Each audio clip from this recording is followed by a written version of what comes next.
News 31 में आप सभी दर्शकों का स्वागत है। हमारे फेस टू फेस कार्यक्रम में आज हमारे साथ मौजूद हैं सवाल संगठन के केंद्रीय अध्यक्ष और राज्य आंदोलनकारी, तमाम आंदोलनों से जुड़े रहते हैं, तमाम जनपक्षी मुद्दों को उठाकर हमेशा सुर्खियों में रहते हैं और बेबाक टिप्पणी करते हैं। ऐसे हमारे साथ मौजूद हैं रमेश कृषक जी। उनसे हम जानेंगे कि रिसेंटली एक मुद्दा बड़ा चर्चाओं में है कि जो पेपर लीक प्रकरण है उस पर पूरी राजनीति गरमाई हुई है, तमाम नए संगठन भी खड़े हो गए हैं, तमाम युवा उस पर जागरूक है, आंदोलित है। तो उसके हम राजनीतिक निहितार्थ हम तलाशने की कोशिश करेंगे कि निकट भविष्य में अब चुनाव होने हैं, तो चुनाव में ये पूरा जो प्रकरण है क्या प्रभावित करेगा, क्या जो नए जो राजनीतिक दल उभर के आ रहे हैं वो कितना प्रभाव डालेंगे, बीजेपी को कितना नफा नुकसान इससे होता है, अन्य जो राजनीतिक दल है, मुख्य प्रतिद्वंदी जो विपक्षी दल है कांग्रेस, इसको कितना नफा नुकसान इससे होता है। सर, आपका स्वागत है हमारे चैनल।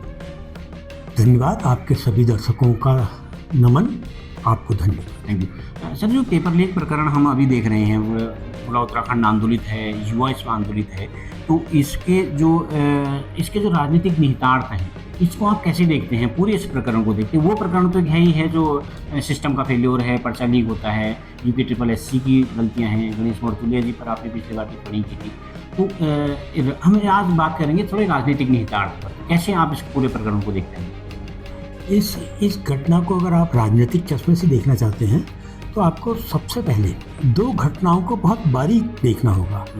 पहली घटना में राम कंडवाल, मोहित डिमरी, राजेंद्र लूसिन टोडरिया, ये जो नौजवान हैं, ये इनके कान खड़े होते हैं तब जब वो देखते हैं कि हाकम सिंह देहरादून में उस क्षेत्र में दिखाई देता है जहाँ सबसे अधिक कोचिंग सेंटर है, करणपुर वाला क्षेत्र। भाई, हाकम सिंह अगर करणपुर क्षेत्र में दिख रहा है तो किसी के भी कान खड़े होंगे। होने को तो CID के कान खड़े होने चाहिए थे, इंटेलिजेंस के कान खड़े होने चाहिए थे, लेकिन सरकार की जो खुफिया तंत्र है उसके कान खड़े नहीं हुए। लेकिन बेरोजगार संघ और ये जो अपना स्वाभिमान मोर्चा तो अब बने हैं, लेकिन उससे पहले ये भूमि कानून वाले हो गए या मूल निवास कानून की लड़ाई जो लड़ रहे हैं, तो इनका ध्यान जब वहाँ गया तो चौंके। फिर इन्होंने एक कार्यक्रम बनाया, गुपचुप कार्यक्रम, कि इनका पीछा करते हैं, देखते हैं कहीं एक नया खेल तो 3 साल पुराना जो था वो पुनरावृत्ति नहीं कर रहा है। और 4-6 दिन जब वो उसके पीछे लगते हैं, खंगालते हैं, उनकी कॉल डिटेल लेते हैं, उनसे फ़ोन में बात करते हैं, तो स्पष्ट हो जाता है और काफ़ी कॉल डिटेल इनके पास आ जाती है। ये आयोग के पास जाते हैं और आयोग इनकी बात नहीं सुनता। उसके बाद ये SIT के पास जाते हैं, लेकिन SIT एकदम चौंकती है कि इतने दस्तावेज इन लड़कों के पास कहाँ से आ गए। और SIT ने बहुत महत्वपूर्ण कार्य किया, उसने अपने सारे जो तरीके होते हैं अपनाए और कुछ ही घंटों में ये गिरफ्तार हो गए, दोनों उनके गिरफ्तार हो गए। एक घटना ये है, यानी कि नकल को लेकर हाकम सिंह और उसका दोस्त गिरफ्तार हो गए, ये घटना है। अच्छा, दूसरी घटना अब राजनीतिक रूप से चौंकाने वाली है कि बॉबी, अच्छा, इस पूरी घटना में बॉबी पवार अभी नहीं दिखते। कब तक? जब तक SIT के दफ्तर जाते हैं तब बॉबी पवार इनके साथ लगते हैं। अच्छा, अब जो दूसरी घटना है वो बड़ी टिपिकल है कि बॉबी पवार के पास एक फ़ोन आता है किसी प्रोफेसर का। वो कहते हैं कि मेरे पास किसी का फ़ोन आया था और उन्होंने ये पर्चा हल करने के लिए कहा था और ये पर्चा मैं आपके पास ही भेज रही हूँ, और उनको भी मैंने दे दिया जिन्होंने पर्चा हल करने के लिए कहा था। बॉबी पवार उस पर्चे को लेते हैं और जैसा कि एक आंदोलनकारी संगठन या लोग करते हैं, राजनीतिक आदमी करता है, उसको हाईलाइट कर देते हैं सोशल मीडिया के माध्यम से। वो कहते हैं कि अभी 30-35 मिनट के ड्यूरेशन में ये पर्चा बाहर निकला है और हमारे पास पहुंच गया है और वो पर्चा हल है। और वो कहते हैं कि ये पेपर लीक है। नहीं, ये दो घटनाएं हैं।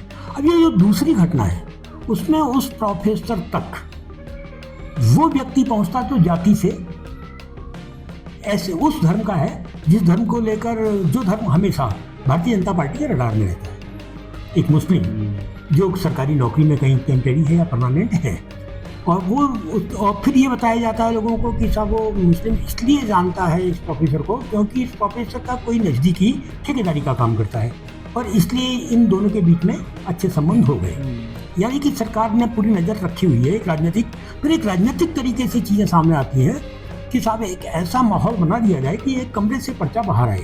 क्योंकि सरकार के संग दिक्कत क्या थी कि हाकम सिंह लोग करणपुर में दिखाई दिए हैं और सरकार का पूरा तंत्र फेलियर दिखाई दे रहा था, तो सरकार तो समझ रही थी कि बहुत बड़ा हल्ला गुल्ला होना है। और उस हल्ले गुल्ले में फ़ायदा तलाशने के लिए उन्होंने क्या किया, एक राजनीतिक तरीके से चीज़ें सामने आती हैं बहुत चालाकी से बॉबी तक पर्चा पहुंचाया जाता है और पुलिस सक्रिय होती है और एक मुसलमान को पकड़ लिया जाता है और जिहाद शब्द आता है।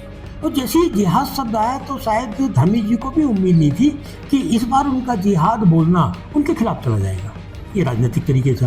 तो वो भी उनको धर्मी जी को समझ में आया। और फिर इधर क्या था कि सीबीआई जांच की मांग, अब ये पूरा हो गया।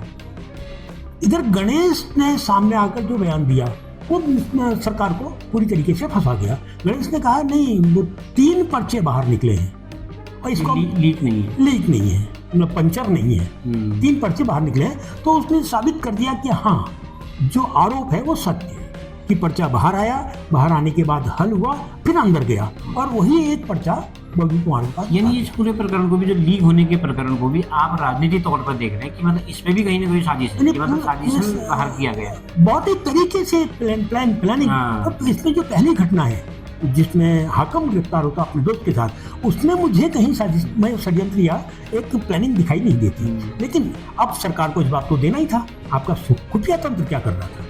और ये पैसा मांग रहा है, वो पैसा मांग रहा है, कह रहा है 15 लाख, पहले 12 लाख लगते थे, अब 15 लाख लगते हैं। उसको उसमें नहीं दिखता कि वो प्लानिंग है। लेकिन बॉबी को बताया जाना, एक प्रोफेसर का आना, और फिर बीच में आपने सुना भी होगा उस प्रोफेसर को सरकारी गवाह बनाने की बात की गई है, यानी कुछ दिन आपको परेशानी होगी, बाद में आप ठीक हो जाएगा, ठीक है ना।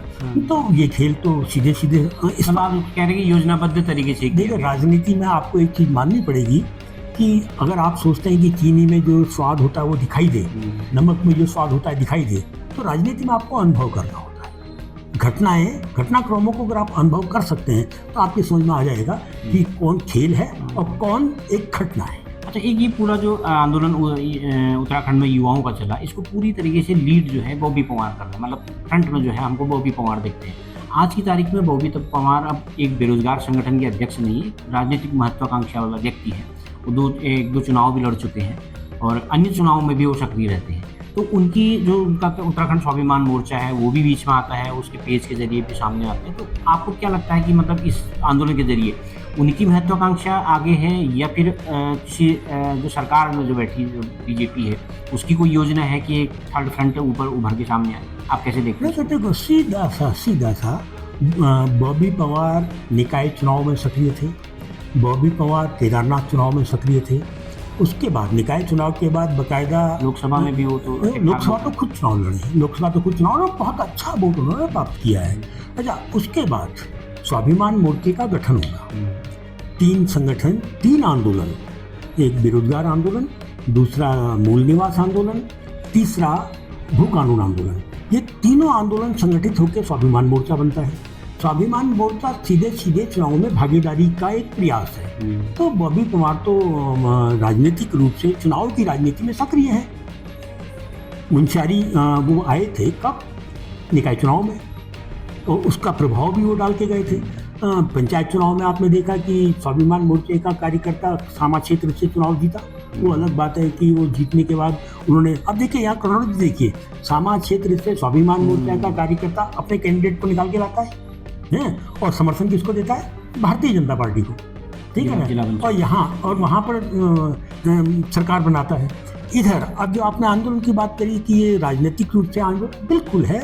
और इसमें 2 चीजें दिख रही हैं कि अब 2 जगह पर लोग बैठे हैं। हल्द्वानी में छात्र नहीं बैठे हैं, स्वाभिमान मोर्चा बैठा सीधे अमर अनशन में स्वाभिमान मोर्चा का उपाध्यक्ष बैठा हुआ है, ठीक है ना। देहरादून में तो छात्र बैठे हुए हैं, लेकिन वो पूरा का पूरा छात्र बॉबी के ही चारों ओर केंद्रित है। वो पूरा बेरोजगार संघ जो है वो बॉबी के चारों ओर केंद्रित है, वहाँ बॉबी जिंदाबाद के नारे लग रहे हैं। तो बॉबी एक राजनीतिक हस्ती है। इधर आपने गौर किया होगा कि 2 चीजें थी। देहरादून का जो मंच था, उस मंच को उन्होंने एक ऐसे मंच के रूप में रखा जिस मंच में कोई भी आए, अपनी बात करे और हमको समर्थन करे।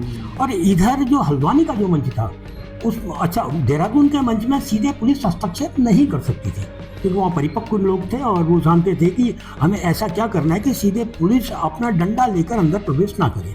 लेकिन हल्द्वानी का जो मंच था, उसमें आपने आमरण अनशन को प्राथमिकता देकर पुलिस के लिए कारपेट बिछा दिया, क्योंकि आमरण अनशन में बैठे हुए आदमी के पास पुलिस आराम से पहुंच जाती है कि साहब हम इसको मरने नहीं दे सकते हैं, क्योंकि कानून है, इसको जिंदा रखना है, इसलिए हम इसको उठा के ले जा रहे हैं। आपने गौर कर, मैं थोड़ा सा पीछे इसको 2 आंदोलनों का आपको जिक्र करूं।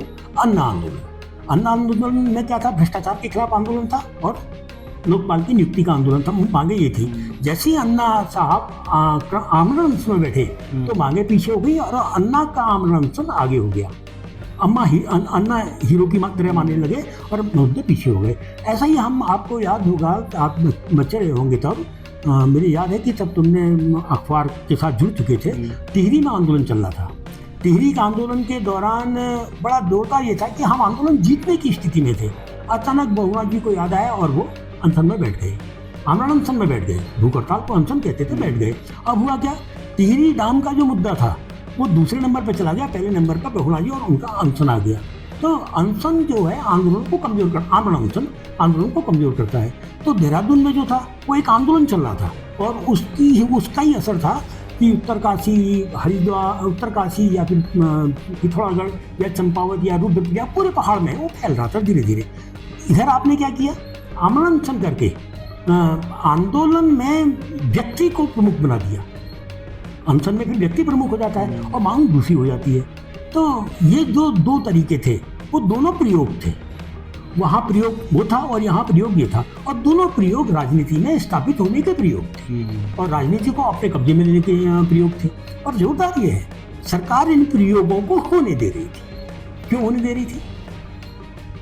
इसके पीछे क्या निहितार्थ आप देखते हैं? सीधी सी बात है कि भारतीय जनता पार्टी के अभी 10 साल पूरे हो जाएंगे। इन 10 सालों में करने को इन्होंने कुछ नहीं किया है। महंगाई तेजी से बढ़ी, मतलब यह है कि इस राज्य को धामी नहीं चला रहे थे, केंद्र चला रहा था। और जनता की जो समस्याएं होती हैं, जनता की जो मांगे होती हैं, उसमें आप पूरी तरह से पीछे रहे। और अगर अचानक एक गौर करने की चीज़ आपने देखी होगी कि इन 5 सालों में, 7 सालों में जनता कई बार सड़कों में आई। जनता कई बार सड़कों में आई, हल्ला हुआ, गुल्ला हुआ, बहुत नारे लगे, लेकिन चुनाव में वो भीड़ कहीं दिखाई नहीं दी। ठीक है ना? हाँ, लेकिन अगर आप पंचायत चुनाव में जाएंगे तो निर्दलियों ने काफ़ी अच्छा एक प्रदर्शन किया है। तो भारतीय जनता पार्टी इस बात को मान के चलती है कि एंटी इनकम्बेंसी का जो वोट है, एंटी इनकम्बेंसी का वोट, उसको अब हम वोट घटाकर या बढ़ाकर ख़त्म नहीं कर सकते, क्योंकि वोट चोरी का जो सवाल सामने आया है पूरे देश में आया है। तो उसके बाद अब कोई भी चुनाव आयोग ऐसी गलती नहीं करेगा कि कुछ क्षेत्र में वोट घटा दो, कुछ में बढ़ा दो। अब एंटी इनकम्बेंसी का वोट तो सामने आना ही आना है। तो उस स्थिति में भारतीय जनता पार्टी ये मान के चलती है कि हम कांग्रेस को अगर रोक सकते हैं सत्ता में आने से, तो उसका एक ही तरीका है कि एंटी इनकम्बेंसी का वोट कहीं पर केंद्रित हो जाए, वो कांग्रेस की ओर ना जाए। मुख्य विपक्ष आपने देखा कि एंटी इनकम्बेंसी का वोट केदारनाथ चुनाव में कहाँ गया? वो कांग्रेस की ओर नहीं गया ना। उसका फायदा किसको हुआ? तो वो पूरे विधानसभा चुनाव जो 27 में होने हैं, उसके लिए कवायद जैसी होती दिखाई दे रही है कि एंटी इनकम्बेंसी के वोट को कांग्रेस की ओर जाने से कैसे रोका जाए। अच्छा, उसमें वो सफल हो रहे। बॉबी पवार एक राजनीतिक व्यक्ति हैं, निश्चित रूप से राजनीतिक व्यक्ति हैं। वो प्रदेश की सत्ता को संभालना चाहिए। अगर एक अच्छा विचार सामने आ रहा है तो होना चाहिए, लेकिन उनका यही सोच यदि भारतीय जनता पार्टी के लिए एंटी इनकम्बेंसी वोट को एक जगह केंद्रित करने के रूप में काम कर जाता है, तो वो फिर भारतीय जनता पार्टी को फायदा पहुंचाने का काम करेंगे। ये चिंता हम तब भी और ज़्यादा मजबूत हो जाती है, क्योंकि 2022 का चुनाव आपने देखा होगा। 2022 में आम आदमी पार्टी पूरे प्रदेश में बहुत मजबूती के साथ लड़ी, सीट शायद तो एक भी नहीं ले पाई। ये दो चुनाव पिछले 2 चुनावों में आम आदमी पार्टी यहाँ एंटी इनकम्बेंसी वोट के साथ थी।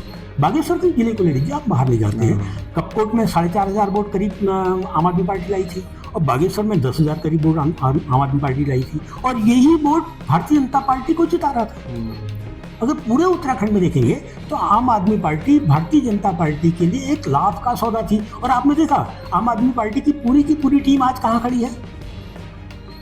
भारतीय जनता पार्टी के बीच में खड़ी है। एक बसंत कुमार को छोड़ दें तो बाकी सारे के सारे भारतीय जनता पार्टी में खड़े हैं और बड़े अच्छे पदों पर भी पहुंच गए हैं, है ना। कोई प्रवक्ता है, कोई बाकायदा दर्जाधारी है, कोई आपदा प्रबंधन का काम देख रहा है, तो पहुंचे हुए हैं। इधर देखिए, हमारे कपकोट में जो जिला पंचायत में विजया जीती, विजया चेहरा थी, चुनाव स्वाभिमान मोर्चा लड़ रहा था, भूपेंद्र कोरंगा के रूप में स्वाभिमान मोर्चा चुनाव लड़ रहा था, वो जीती। जीतने के बाद फायदा कहाँ किसको पहुंचाया? जिले में भारतीय जनता पार्टी की सरकार बनी। यानी कि आम आदमी पार्टी के जितने लोग यहाँ पर एंटी इनकम्बेंसी के वोट खींच रहे थे, वो आज कहाँ खड़े हैं? भारतीय जनता पार्टी के पास खड़े हैं। तो भारतीय जनता पार्टी वो गेम करेगी जिससे वो सत्ता में बनी रहे और कांग्रेस सत्ता से बाहर रहे। तो ऐसी स्थिति में आपने जब मैं आपसे अनौपचारिक तौर पर बात कर रहा था तो आपने एक चिंता जाहिर की थी। आपने कहा था कि अगर बीजेपी जैसे मजबूत दल को अगर हराना है तो विपक्षी को, खासकर कांग्रेस है या फिर ये परिवर्तन पार्टी है या फिर उत्तराखंड क्रांति दल है, तो इनको क्या एकजुट होकर सामने आना चाहिए या फिर ये वोट के बिखराव को और ज़्यादा बिखरने देंगे, उससे जो बीजेपी को फ़ायदा पहुँचेगा? नहीं, आपने बहुत महत्वपूर्ण सवाल पूछा। आपने थोड़ा सा पीछे चलिए, आप अनुभव करेंगे कि इधर करीब 7-8 महीने उत्तराखंड क्रांति दल सोशल मीडिया में काफी आगे दिखाई दे रहा था। और तब जब अध्ययन किया गया एक पत्रकार की हैसियत से मैंने भी जब इसका अध्ययन किया तो मुझे एहसास हुआ कि ये भारतीय जनता पार्टी के वोट को कम करेगा। उस बीच में अचानक फिर स्वाभिमान मोर्चे के रूप में, बॉबी पंवार के रूप में, है ना, ये लोग एकदम से ना ऊपर आ जाते हैं। और आज 2-3 दिन में आप देख रहे होंगे कि उत्तराखंड क्रांति दल फिर पीछे की ओर हट रहा है। ठीक, आपका सवाल है कि जो छोटे छोटे संगठन हैं वो भारतीय जनता पार्टी को फायदा पहुंचाएंगे, कांग्रेस को फायदा पहुंचाएंगे, नुकसान पहुंचाएंगे, तो निश्चित रूप से कि परिवर्तन पार्टी है, बहुत अधिक वोट नहीं है। लेकिन जो भी वोट है 100, 200, 250, 500, 1000, 1500, वो किस विचारधारा का है? वो उसी विचारधारा का है जिस विचारधारा का वोट कांग्रेस को जिताता है। अच्छा, उत्तराखंड क्रांति दल, आज उत्तराखंड क्रांति दल क्यों खत्म हुआ? मैं सीधी सी बात है कि उत्तराखंड क्रांति दल तो उस समय खत्म हो गया था जब पृथक पर्वतीय राज्य की लड़ाई के ऊपर उत्तरांचल राज्य की लड़ाई हावी हो गई। उत्तराखंड क्रांति दल पृथक पर्वतीय राज्य का हिस्सा है, क्या आंदोलन के साथ था। और भारतीय जनता पार्टी जब इस आंदोलन में आई तो उत्तरांचल शब्द के साथ आई। पृथक पर्वतीय राज्य और उत्तरांचल राज्य में फर्क क्या था?